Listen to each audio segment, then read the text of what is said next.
Assalamualaikum warahmatullahi wabarakatuh. Selamat pagi teman-teman semua ya. Ini lanjutan dari pembahasan yang semalam, yang video sebelumnya, yaitu mengenai zone zero loss ya. Jadi ini kita akan eh, membahas mengenai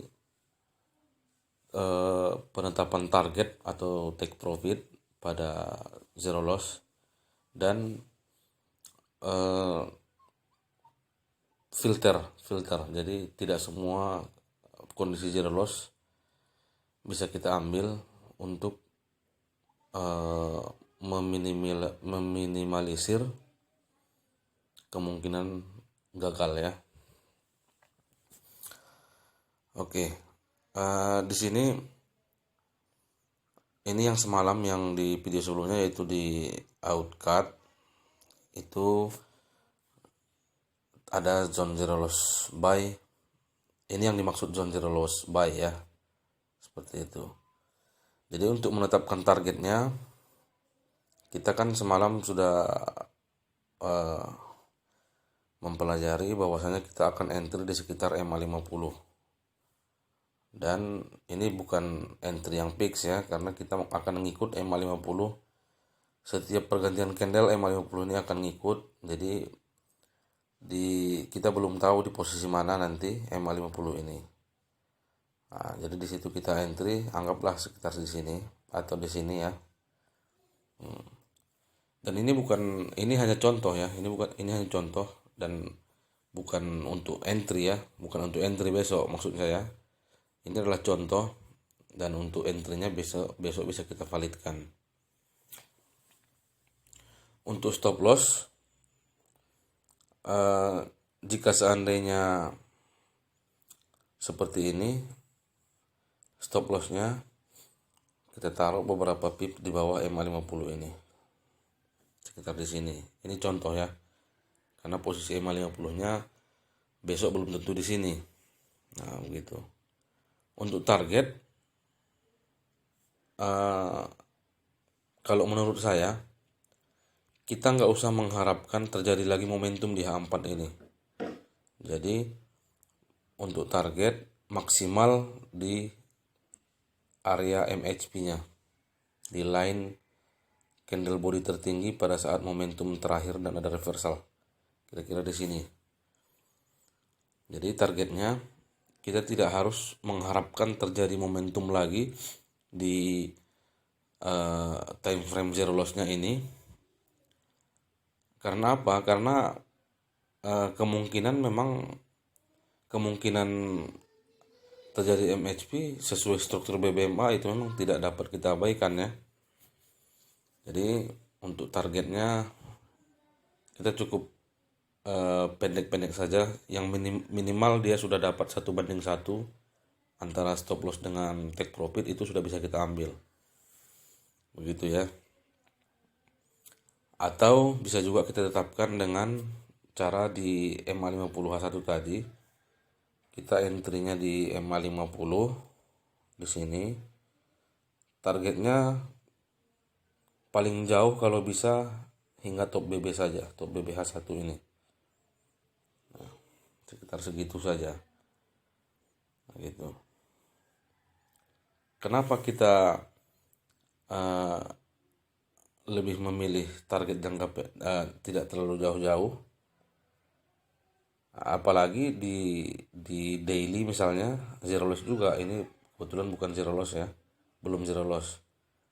Nah, jadi menurut saya lebih enak seperti itu, lebih gampang dan lebih probabilitasnya juga lebih tinggi jika kita menetapkan take profitnya tidak sampai mengharapkan terjadi momentum hingga target kita tersentuh. Begitu ya, ini sekilas mengenai take profit dan stop loss.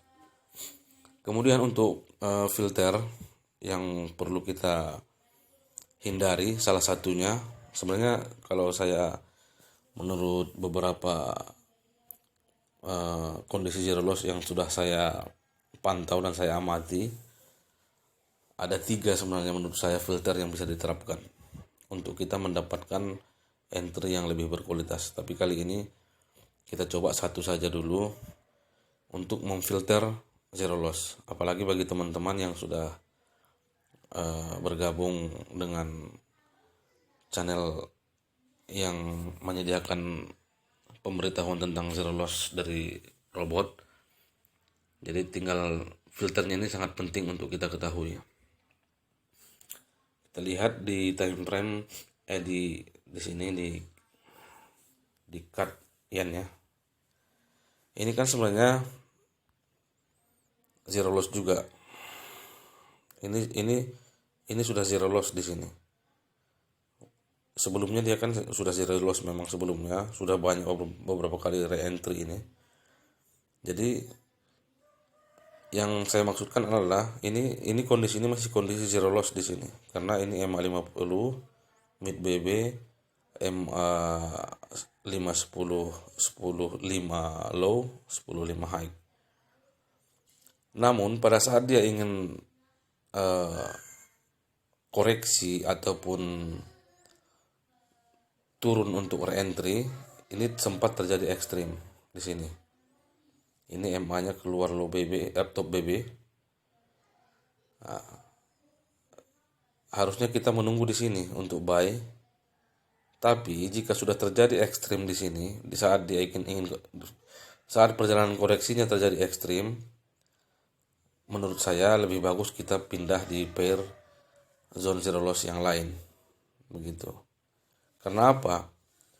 Karena setelah ekstrim ini kan signal awal terjadinya pembalikan arah. Signal awal ya, walaupun signal awal, dia memang akan ada skenario setelah TPW akan MHP lagi, tapi ada juga yang langsung seperti ini. Begitu. Apalagi kalau misalnya terjadi ekstrim di time frame yang zero loss, misalnya nanti ada alertnya di channel alert zero loss muncul cut JPY ZZL buy gitu. Begitu kita perhatikan ke chart, ternyata ada ekstrim. Lebih bagus kita tunggu signal yang lain. Begitu.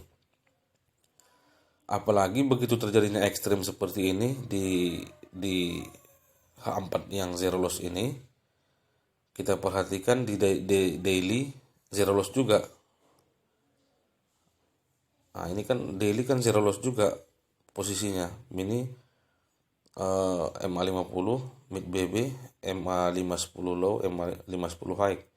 Ini di sini dia baru terjadi zero loss, mulai terjadi zero loss di candle ini. Ini zero loss dan belum re-entry. Jadi karena di H4 tadi ada ekstrim pada saat dia ingin re-entry zero loss di sini. Ini indikasi bahwa, apalagi tadi di time frame atasnya zero loss juga ya, indikasi akan ke sini.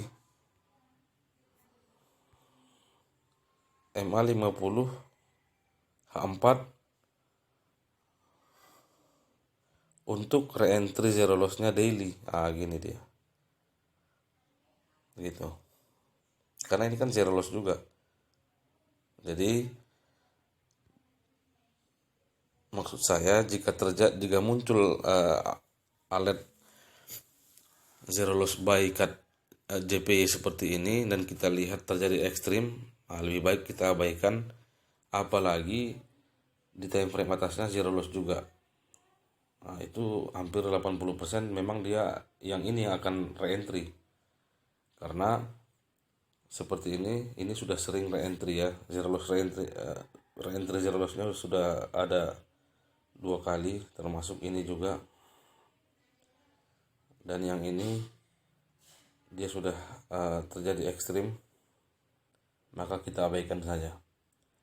Jadi itulah teman-teman ya, sekilas tentang penetapan target.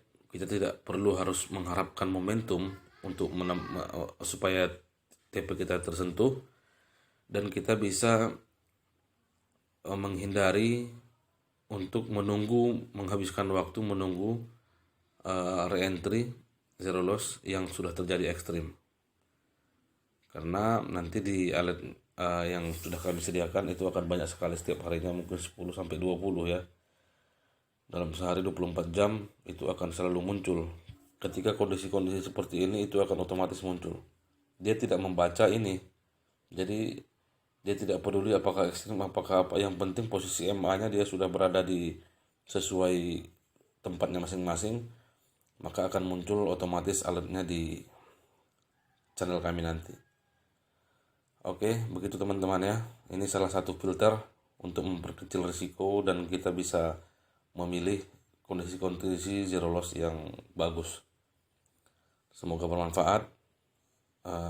Assalamualaikum warahmatullahi wabarakatuh.